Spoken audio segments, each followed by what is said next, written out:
ہمارے ہاں ایک تھوڑی سی غلطی ہوتی ہے، کچھ لوگ جمعہ میں آتے ہیں اور اذان ہو رہی ہوتی ہے تو وہ انتظار کرتے ہیں کہ اذان ختم ہو جائے، اور جب خطبہ شروع ہوتا ہے تو پھر وہ سنتیں شروع کر دیتے ہیں۔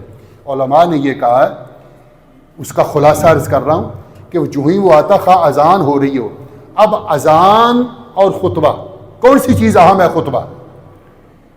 خطبہ اہم ہے۔ فرمایا کہ وہ دوران خطبہ نہ پڑھے 2 رکعت، بلکہ اذان ہو بھی رہی ہے تو 2 رکعت پڑھ کے بیٹھ جائے، تاکہ بعد میں خطبہ کو یکسوئی کے ساتھ سن سکے۔ اس لیے کہ خطبہ کا سننا یہ انتہائی ضروری ہے، فرض ہے۔